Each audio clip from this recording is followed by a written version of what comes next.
Scott, I know you should then see on the other end of that, because I need you to talk about best practice as well. But we're kind of starting with worst practice before getting into best practice. But please go.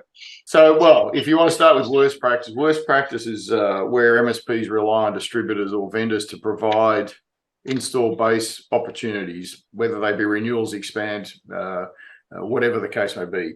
So I'm always attacking it with my entrepreneur hat on.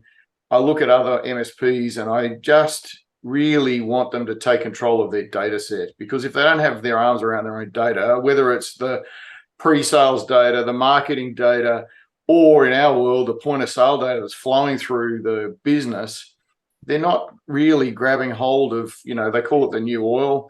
New oil's great, but you can't actually run crude oil through your engine. You've got to actually refine it to make it worth using.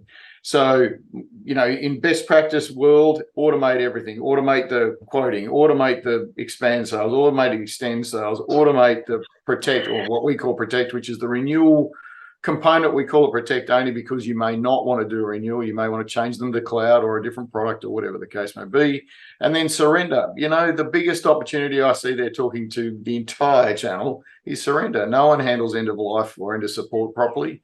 They don't proactively get out to a customer, let's say 180 days before that event, and say, Mr. Customer, that platform, that product, or whatever it is they're using is not going to work in 180 days, or it's not going to be supported by a manufacturer.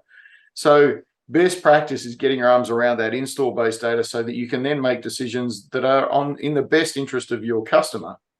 And as I said, it's all about making them successful with their customer base by giving them the data that they can make decisions on. Yeah, I'm intrigued, because really I've got a question to Dan. Dan, how relevant is point of sale data to the data that you need to turn something into a relevant, targeted, marketing campaign? Data is critical, because you can't, like we were talking about, I was saying earlier, if I don't have the data of who my ideal customer is, what their blueprint is, what they do, what's their buying decisions, if we don't see those things and know and understand those, it's really hard to put a go-to-market strategy together, or it's really hard for a business to be able to actually, have a good business conversation. So I think it's absolutely critical that the data is there, you understand it, you know what it means, and to be able to use it in your sales process. And what would you say if an MSP says to you, "Yeah, Dan, but my data's really bad. It's really messy"? Yeah, well, I mean, that's an action point that you got to work with them on. I mean, and that's the case most of the time. Most of the time we're dealing with people that don't have any data, or it's just not all put together. So it takes time. For us, what we typically do, if you have absolutely no data, or you just tell us it's in 1,000 spots, we go back and we go, okay, who's your best customer? Why are they your best customer? What's going on inside their organization that makes them a good customer to you? And you're kind of reverse engineering it, to really understand who are you really looking for then when you're trying to go out and help them acquire more. Yes, so true, so valid. And how quickly suddenly that crappy data that I think they had gets rearranged in a different way, and it's golden data. It's gold. Scotty, you need to talk to that, because you see that every day. Oh, well, every day, Nick. And in fact, we're just loading up another one now. And, with the technical account manager and the salesperson, they're pulling their hair out, because they're going, well, they don't have this data. Actually, the best way to look at it is they've got data. It's just not being collected for how we want to repurpose it. So I always give them the don't panic. In 12 months' time, it'll be clean data that you can actually use. But don't try and clean 40,000 records before you load up. Clean as you go, 100 a day, 50 a day, 20 a day, whatever it is. And in 12 months or 13 months' time, if you're on 12-month type contracts, that data will be crystal clear. And if you look at, one of our customers, they started with basically a 22% attach rate that they knew of. Within 13 months, they're at 84% attach rate. And then with a couple of other tweaks, they got to the mid-90s. So, they're now making half of their revenues out of that data being manipulated to get the outcomes they're after, and they only have to forecast their net new is 50% of their business. So it makes life a lot easier for them. Yeah, Dan, I had a conversation yesterday with an MSP who's very, very keen on all things automation, to becoming a true technology company rather than just sell technology, but be one as and it was, like 11 months into a cycle of no, don't clean up your data, use your data and it'll clean up. And 11 months later, saying, how did you know? How did you know? And how do you respond to someone without being rude? Like, because it's damn obvious. If you use your data for a particular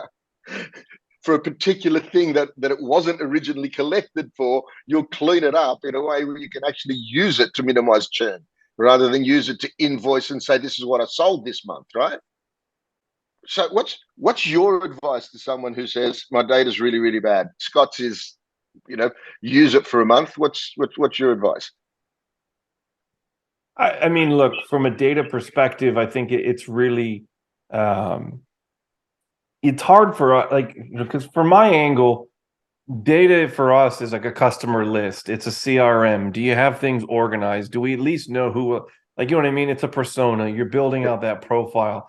Because what we're trying to help enable you is to help you with data of who are we going after. So it goes back to like what I was saying earlier on the one thing is just, we got to understand who that is, to whereas is then we can build the campaigns to actually make sense to that person, to get it in front of that person, to make it relevant, to convert for that person. So if you have really bad data, I mean, that's a problem when it comes to marketing, because you're spending money, especially if you're someone that's going to invest in ads and other things, you're wasting your money if you don't have good data. So I think it's really important that you clean your data, have a good list, have a good target. Who's your top 100? I always ask people, who are your top 50 and your top 100? Like, you don't need to have a list of thousands. Yes, it's good for drip marketing and things like that down the road, but like, who are those top 50 people? How do we target them? What do we build? How do we get things going? So for me, I look at data differently. Totally agree with what Scott's saying, though, is in terms of cleaning it up and getting that processes going and what it can do. But from my side, like I'm on like from where I'm at, it's really about that list and that understanding of the customer and the MSP of like who they're trying to acquire. Right. Yeah, no, that makes sense, because we get asked a lot about in after these channel talks. You talk a lot about what to do, which is kind of like a focus. But I've been getting asked a lot to talk to your guests about what happens if you don't do it. What happens if you don't do what you're talking about, Dan? What happens to the MSP if they? And I really wanted to ask you this question sincerely, because you've lived in the MSP. So it's like, what would you tell, your MSP colleagues now that you're out of it and in the vendor world, and vice versa? What are you telling Kaseya? What have you been telling Kaseya and potentially other vendors about what they need to know about each other that they're missing at the moment? Look, I think it's really important that any product or service you have, that you have a good relationship with your vendor. It's critical today. You have to have it out there. From an MSP perspective, if you're not out there trying to acquire new business, if you're not out there, I mean this, consistently doing activities, doesn't mean you're out there having to run and figure out 65 posts and do all these things. We've been talking about automation a lot. There's lots of tools and ways to do that. What's really important is if you're not out there marketing, getting your brand out there, building exposure for your business, you're going to get passed by MSPs that are actively doing it. They're catching the eye of a person that maybe is having a problem or an issue that you're just not solving, and they're just not in that relationship, and they see a service that you're just not doing. And next thing you know, you're on churn management, trying to save them and things like that. Why not be proactive? We're out there today as MSPs selling a proactive approach. Why are we not proactive on our marketing, our customer attainment, and things like that? And I think that's one of the struggles is MSPs is time management. And it's really one of those things that, we're trying to make sure that MSPs can get that time back, but it's really, really important that you have a consistent marketing plan, that you're building a brand and an image for yourself, because if you're not, the ones that are, they're going to leapfrog and pass you. Yeah, Scott, I love that, mate, because where I was getting to, and Scott, when I first spoke to Dan, I wrote two things down that he said. He talked about the extreme amounts of opportunity that are coming to the MSP at the moment. Extreme could sound frightening because it's volume, unless it's managed well. But he also kept mentioning proactive, which Dan just did. Then, it's not like the old days where you just set up shop and customers needed to buy off you because it was going off the charts. There is extreme opportunity, but it's not just been given away. It's the proactive ones that are winning it. It's no longer going out there even and doing the 3-4 quotes. Who's going to come back? It's whoever was proactive in giving them unsolicited proposals that they would never have thought of if it wasn't for them. How does that relate to what you're seeing in terms of best practice in the MSP environment? Well, I think to pull one of Dan's comments apart, it's time management, and it's time management from the point of view that the leader of the MSP, whoever that is, or it might be a division or whatever, needs to pull themselves out of the business and not just do it all day, every day, because this is the problem, right? Especially the smaller MSPs. The leader is absolutely working their proverbial off to make sure that the business does what it needs to do.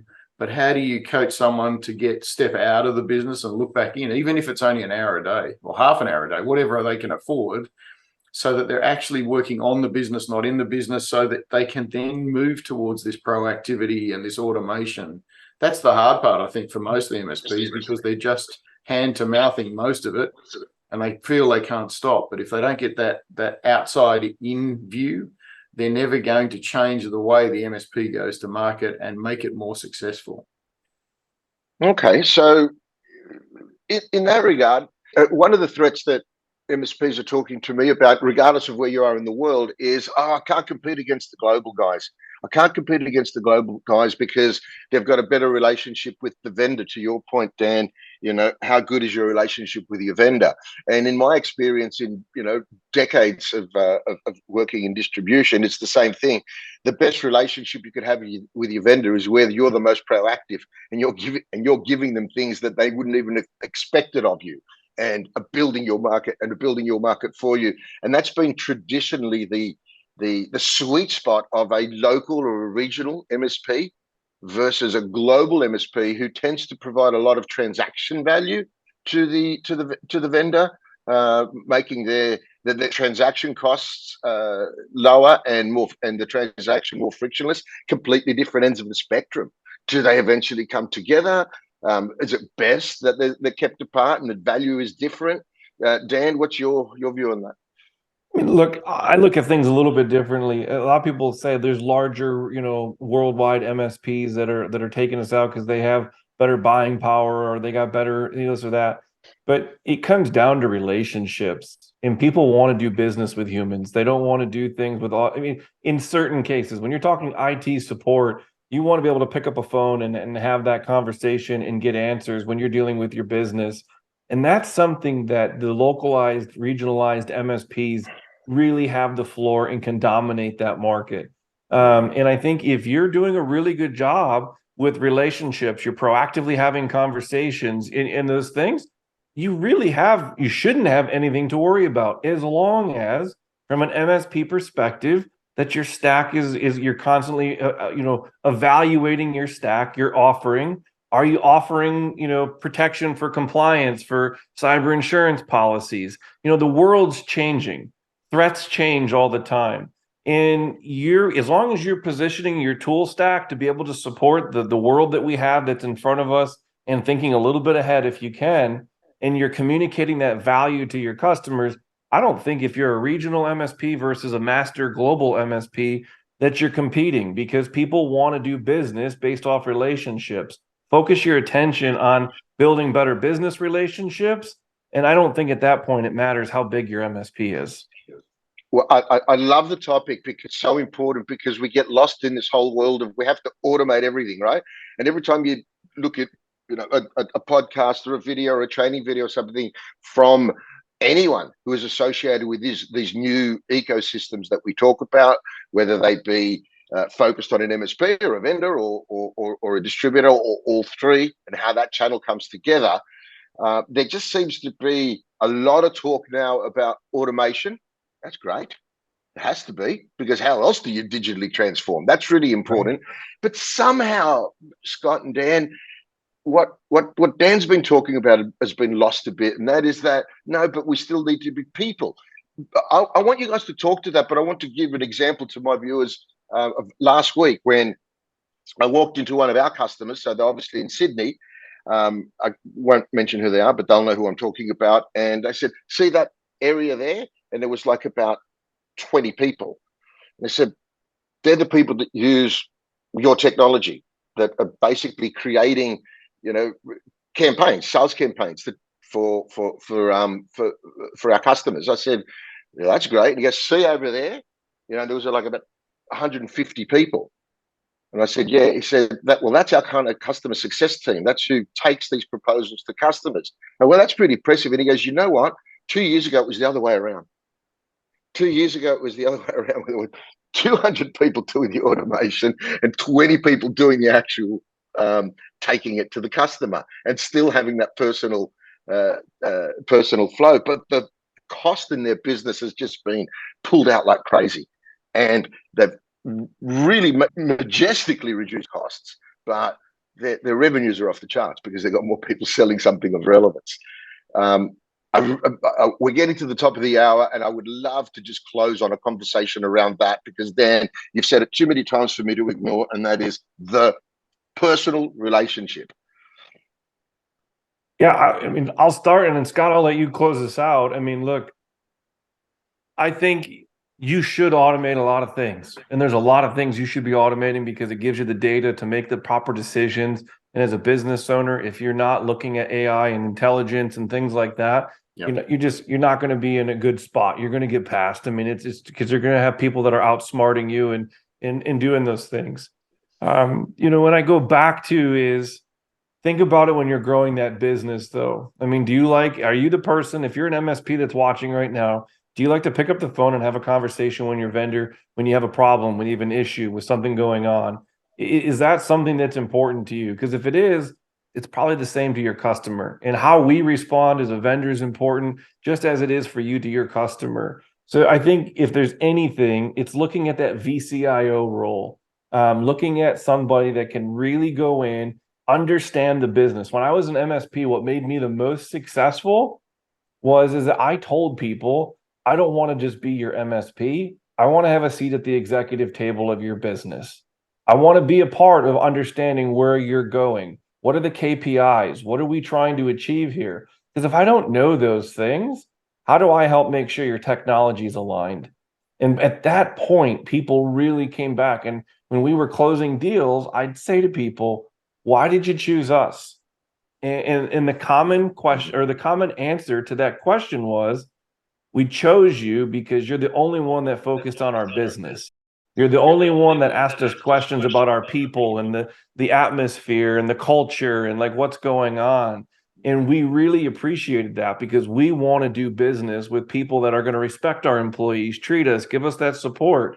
And I think that's a really good area for you to go out there and capitalize on and just really differentiate yourself. Because when you're up against people that are not real people and people, if that's a word of anything, but when you focus up and go up against that, you're going to differentiate yourselves. And in today's world, I think, we see that 95% of the times when you can humanize your brand, humanize your company, it really sets yourself up for the most success. But leverage the automation data and the things that can happen. I'm by no means saying get rid of people or don't do automation. I think it's just mining it the correct way and leveraging it to empower your people to be able to have those relationships, in my mind, is a home run.